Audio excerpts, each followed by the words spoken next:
In today's video, we're going to reveal our first power rankings for 2023. On the other side of the screen, there's a device, and that's where we'll list the rankings as we go. As always, before we get started, make sure to subscribe to the channel and hit the like button, as that kind of support really helps us grow the channel. So without any further ado, let's jump right into the rankings. And first up is the Oakland Athletics. Overall, the A's look weak in every area.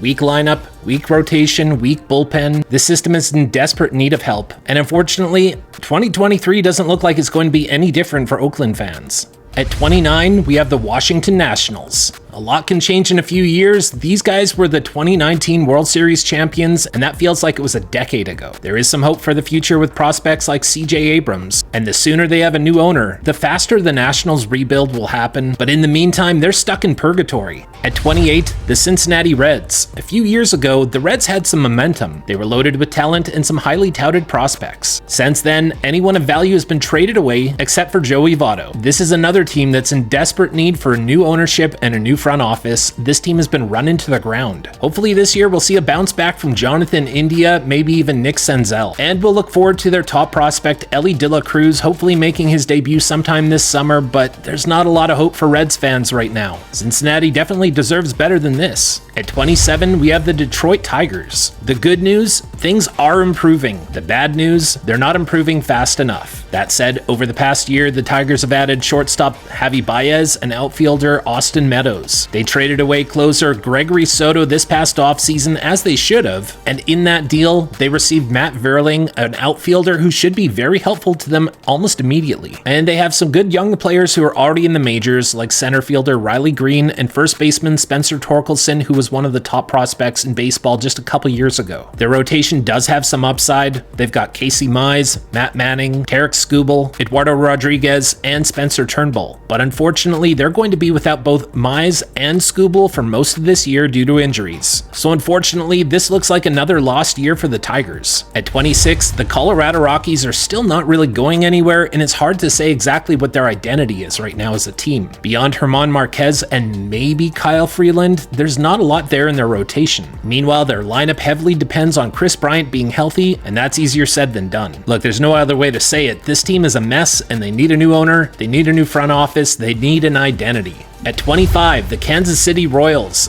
Man, this is a team that could be going somewhere sometime soon. They're not there yet, but there are quite a few key players to keep an eye on. Bobby Witt Jr., Vinny Pasquantino, Edward Olivares, another power speed combo in the outfield, as well as catchers MJ Melendez and Salvador Perez, second baseman Michael Massey, who brings a lot of contact. Bobby Witt Jr. and Vinny Pasquantino could be the Royals' equivalent of Francisco Lindor and Pete Alonso, and it might happen as soon as this year. If any team in the bottom third of MLB makes a big jump this year out of nowhere, don't be surprised if Kansas City Royals are that team. At 24, the Pittsburgh Pirates. For a team that doesn't seem to be trying, the Pirates surprisingly made some smart moves this winter. They added Andrew McCutchen, Carlos Santana, Austin Hedges, and Rich Hill. But they're going to be a scrappy team that ekes out some wins that surprise a lot of people. And it remains to be seen how many players they trade away later this summer. Also, in the pipeline, they have catcher Endy Rodriguez waiting to make his debut. He's going to have a big impact when he does join the majors. Their closer, David Bednar, has probably the most trade value of anyone on their team right now that's likely to be moved. And for now, outfielder Brian Reynolds will be staying put. If nothing else, the Pittsburgh Pirates should be interesting this year. At 23, the San Francisco Giants. They've fallen quite a bit over the last year, and look no further than the rough offseason that they had. It was full of disappointments, because they lost out on both Aaron Judge and Carlos Correa back-to-back, then immediately announced that they'd signed Mitch Haniger and Michael Conforto. While good players, they're not the same as Judge and Correa. Had they signed Carlos Correa this winter, this team would look a lot different than it does now. Also, the Giants are surprisingly old. It might not seem like it, but the San Francisco Giants are probably only going to have 3 regular starters who are under the age of 30 this season. Starting pitcher Logan Webb, second baseman Thairo Estrada, and catcher Joey Bart. Aside from that, everyone's 30 or above, and many are on the wrong side of 30 already, so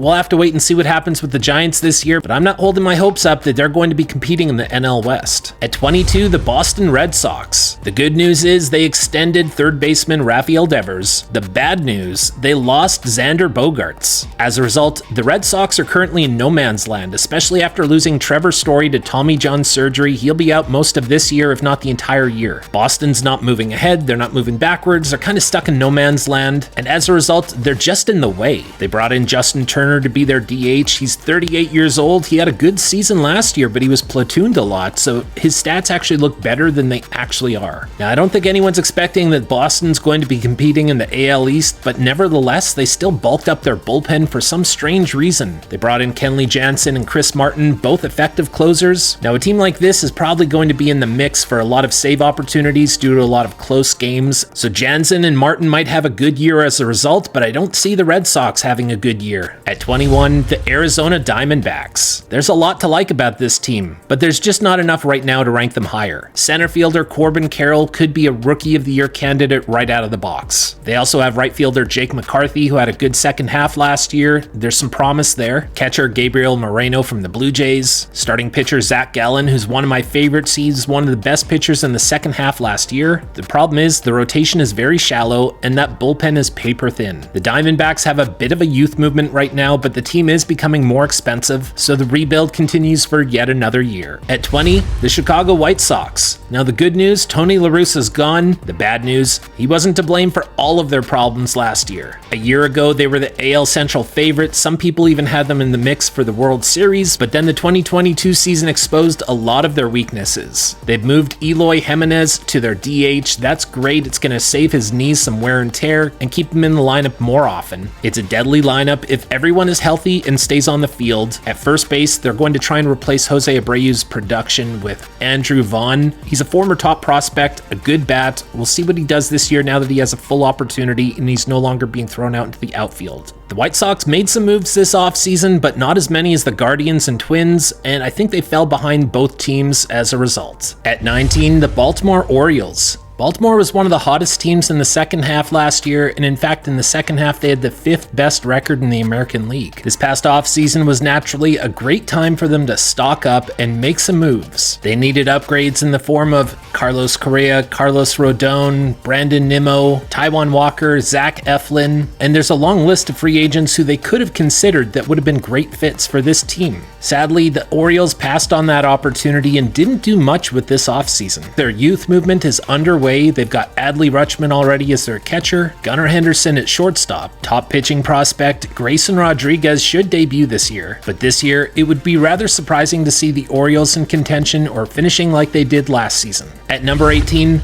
Chicago Cubs. They added a lot of players this offseason, but it remains to be seen exactly how much impact they'll have. Among those names, Dansby Swanson, Jamison Tyone, Eric Hosmer, Trey Mancini, Cody Bellinger, Tucker Barnhart, Brad Boxberger, and Tyler Duffy. It's a good lineup for 2018 or 2019. I'm not sure that this lineup is going to be good enough to compete against the National League's best. It really seems like they added a bunch of names, not useful production though. That said, they're in a bad division, especially with the Pirates and the Reds, so the Cubs are going to find some wins one way or another. At 17, the Miami Marlins. Their rotation is great. Sandy Alcantara, Johnny Cueto, Jesus Luzardo, Edward Cabrera, Trevor Rogers. This Marlins rotation is very, very good. And there's even more depth to follow after the starting 5. I mean, they just traded away Pablo Lopez, and they didn't suffer for it at all. They received the American League batting champion Luis Arraez in return, and that's fantastic for this team. They need offense. They also added third baseman Gene Segura, and to make room for their new infielders, they're moving Jazz Chisholm to center field. As we've seen in the past, a great rotation can really carry a team far into the season. The Marlins are not a team that anyone can afford to overlook, especially with that rotation. In another division, the Marlins might fare a lot better than they're going to in the NL East, but they're stuck behind 3 heavy hitters, so if the Marlins have a great year this year, that's going to come at the expense of one of the top 3 teams ahead of them right now. At number 16, the Texas Rangers. Now it's early, but they might be the 2023 version of the Philadelphia Phillies. And in my opinion, they're one of the most interesting teams to watch this year. Shortstop Corey Seager is in line for a big year. and he's surrounded in the lineup by Marcus Semien, Nathaniel Lowe, who's an all-star for sure and could be in the running for MVP one of these years. To improve their rotation, they made the moves that the Baltimore Orioles should have been making.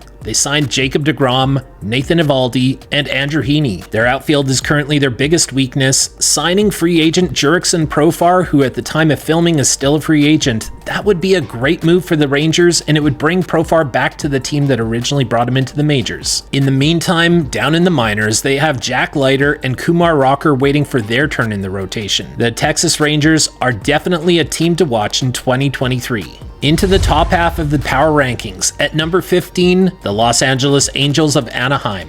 It appears that this is likely going to be Shohei Ohtani's last season with the Angels, so they're making one last big push to make it into the playoffs while they still have Ohtani and Trout on the same roster. Anthony Rendon should be back this year for the full season, and if he's anything close to the Anthony Rendon that we've known from the past, then his return will almost be like a free agent signing. In order to win, they're going to need to score a lot of runs and give their bullpen a big lead every game. After all, this bullpen is guaranteed to implode very often. If they stay in contention, look for the Angels to make some moves to improve their bullpen at the trade deadline. At number 14, Milwaukee Brewers. This Brewers squad is fairly young. They've got some building blocks that they want to keep around for a while. Shortstop Willy Adames, first baseman Rowdy Tellez, catcher William Contreras, and newly acquired designated hitter Jesse Winker. All of these players are going to play key roles in the Brewers' success this year. The bullpen has been reliable, and the rotation is led by two of the best pitchers in all of baseball, Brandon Woodruff and Corbin Burns. Behind them, they also have Freddie Peralta, Wade Miley, and Eric Lauer. Look for starting pitcher Aaron Ashby to get back on the right track this season, turn some heads, and force his way into that rotation. This Brewers team could be a big surprise in 2023. At number 13, the Seattle Mariners. The Mariners are exciting, but they're also a boom or bust team. Their strengths are the rotation, bullpen, and Julio Rodriguez. They added designated hitter Teoscar Hernandez, outfielder AJ Pollock, and catcher outfielder Cooper Hummel. We're still waiting for a breakout from left fielder Jared Kelenic, so they improved some weak spots, but they're still looking for more depth. They have an elite bullpen, one of the top rotations in the American League. Top pitching prospect Emerson Hancock should debut later this year. And so defense, on-base skills, and speed are definitely going to be some of the key factors that help this Mariners team win. They have more power this year than they did last year, and it's easy to like what the Mariners are doing. At number 12, the New York Yankees. The 2022 Yankees were the hottest team in baseball for the first half, but there was a lot of smoke and mirrors at play there. So during the second half of the season, they crashed back down to reality. This past offseason, they re-signed Aaron Judge and Anthony Rizzo, and they also added one of the best pitchers in baseball, Carlos Rodon. But aside from the addition of Rodon, this is essentially the same Yankees team that they rolled out last year. Garrett Cole, Carlos Rodon, Luis Severino, and Nestor Cortez are the core of the Yankees rotation. Gleyber Torres, Anthony Rizzo, Giancarlo Stanton, Josh Donaldson, Aaron Hicks, Jose Trevino, IKF, and DJ LeMahieu have all had long cold stretches over the past few years and been battling injuries. As talented as this Yankees lineup is, they're quickly becoming old and very streaky. The Yankees do have a youth movement on the way, but in the meantime, the Yankees' odds of success in 2023 are going to heavily depend on the rotation keeping runs off the board and their lineup staying healthy and actually producing. I'm lower on the Yankees than most, but you'd be a fool if you were betting against them to make the playoffs. At number 11, the St. Louis Cardinals. The Cardinals have a really fun offense led by the reigning National League MVP Paul Goldschmidt and his partner in crime, third baseman Nolan Arenado. This year they're going to be joined by Wilson Contreras behind home plate. There's a solid chance that this Cardinals lineup could actually be the best in all of baseball by the end of 2023. In true Cardinals fashion, they appear to be very well rounded from top to bottom. I've learned to never count out the Cardinals, and this year will be no exception. The National League Central is theirs for the taking so long as they can hold off the Brewers. At number 10 on the power rankings, the Cleveland Guardians. They won the American League Central Division last year, and they're one of the youngest teams in baseball. As for strengths, we're looking at roster depth, athleticism, speed, contact, and while power isn't a big part of their game, they actually have more of it than they're given credit for. They also have a top-tier defense, and their rotation is all entering their prime at around the same age. That's very exciting for Cleveland fans. This team is set up to compete for years. There's no glaring weakness with the Guardians team, and they have a very strong bullpen as well. So they're in the top 10, and they're going to be a very tough team to play.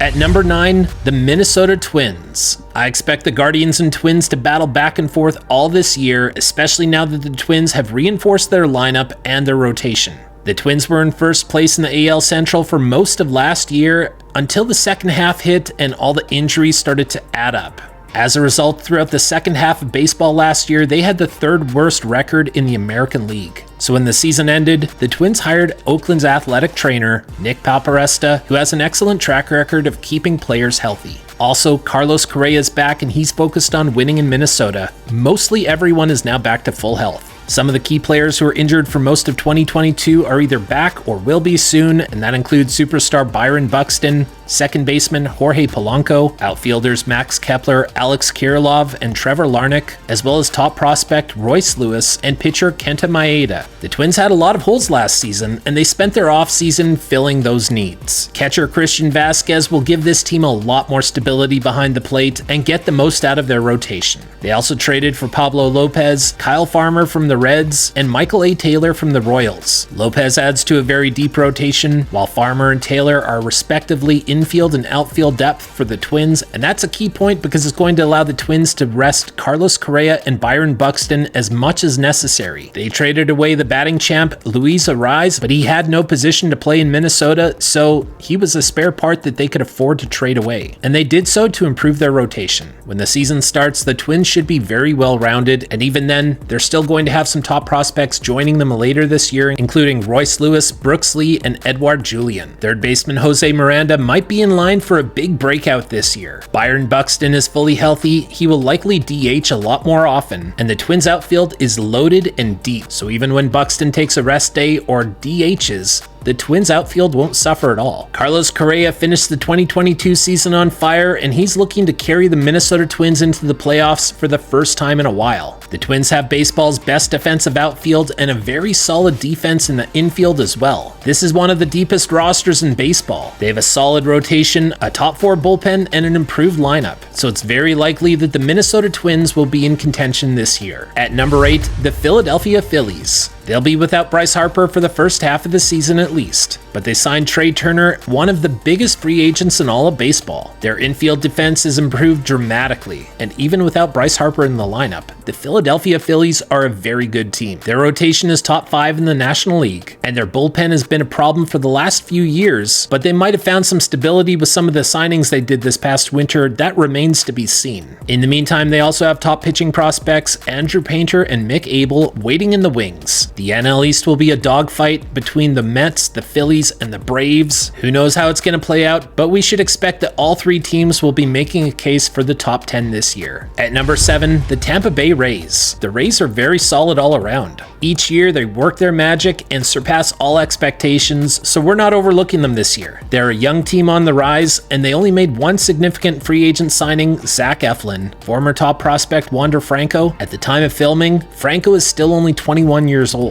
This team is a great mix of contact, power, speed, defense, and elite pitching, so they're going to be a top team in the American League East this year. At number 6, we've got the New York Mets. Now, this is a team that I'm lower on the most, but you've got to respect the players they brought in. This lineup and rotation are scary, but they're not perfect. The entire rotation is over 30 years old, their bullpen is injury prone, and my biggest concern about the Mets is what happens when the superstars go down. Is there enough depth here to cover that kind of missing production? I don't see it. On paper, it's an all-star team, but in reality, their replacements are league average at best. Francisco Lindor, Pete Alonso, Starling Marte, Brandon Nimmo, Jeff McNeil, Francisco Alvarez, Justin Verlander, Max Scherzer, rookie sensation from Japan, Kodai Senga, Carlos Carrasco, Edwin Diaz. This Mets team is straight up dangerous. So I do see the upside in the Mets, but I also recognize the potential for a severe drop-off when anyone gets hurt in this lineup. At number 5 on the power rankings, the Toronto Blue Jays. If Toronto's rotation does what we're capable of, this team is going to be very scary,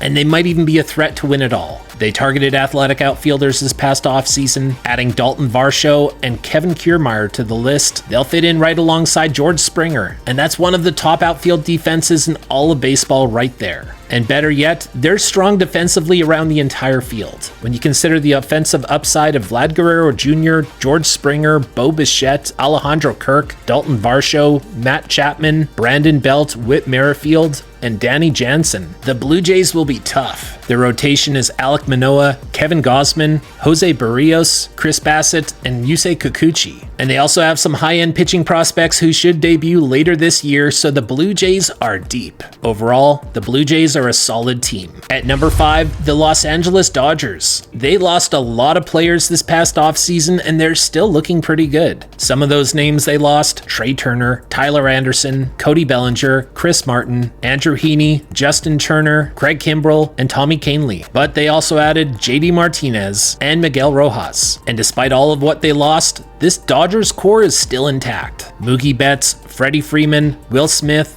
Max Muncy, JD Martinez, Gavin Lux, and their rotation is stellar. Clayton Kershaw, Julio Urias, Tony Gonsolin, newly acquired Noah Syndergaard, and Dustin May. Look for Dustin May to have a huge year this year. He might become the Dodgers' second or third best pitcher this year. He's going to come in very handy since this team is missing Walker Buehler due to Tommy John surgery. The Dodgers may have lost a step, but they're still one of the top teams in baseball. At number 3, the San Diego Padres. San Diego also lost a lot of players to free agency this past season, but they added one of the biggest names, Xander Bogaerts. And in addition, Fernando Tatis Jr. is set to return as well, so the Padres are stacked. They also signed Nelson Cruz, Matt Carpenter, and Seth Lugo. Their rotation is one of the best in the National League, and their bullpen was the 4th best in all of baseball last year. This might be the year that the Padres go all the way. At number 2, the Houston Astros. The reigning champs may have just lost Justin Verlander, but after the moves they made this past offseason, they might be a better team. Here's why. They signed free agent Jose Abreu. Abreu's probably going to be their best first baseman that they've had since maybe Jeff Bagwell. They also re-signed Michael Brantley, who many top teams were looking to bring in. I mean, this team won the World Series last year. They didn't need to do a lot, and they didn't have many weaknesses to address. This is a well-constructed system from top to bottom. They have one of the best lineups in baseball. Their rotation is no joke, and they constantly have more help on the way to Houston from their minor league pipeline. It's ridiculous the long-term planning that's paid off constantly with this team. Like it or not, Houston knows how to win. So in the meantime, the American League crown stays with the Houston Astros until someone else comes along and takes it away from them. And at the top spot on our first power rankings of 2023, the Atlanta Braves. The Braves added catcher Sean Murphy to this already stacked lineup. The pieces they lost, they could afford to lose every single one of them. And with the return of Ozzie Albies and a full season of Ronald Acuna Jr., the Braves are the new team to beat in the National League. The youth movement has already arrived in Atlanta, and almost every single one of them has already been locked up into an extension for years to come. Spencer Strider, Michael Harris II, and Vaughn Grissom, they all stood out last year as rookies. Their bullpen is one of the best in all of baseball. The rotation is solid across the board, and the lineup will be one of the most exciting, period. The Atlanta Braves are going to be very tough to beat this year, and their roster might be prepared the best for long-term success, so we've got them as our top team for this year. Now here's the full list. Sound off in the comments below. Did we overlook something? Did we rank your favorite team too low or too high? Let us know. And also, who is in your current top 5 or top 10 right now as we approach the 2023 season? Let us know. We'd love to hear from you. If you enjoyed this video, please give it a like and hit the subscribe button so you can stay up to date on all of our other videos. And check out this other video that's on the screen right after this. Thanks for watching, and until next time, go Twins!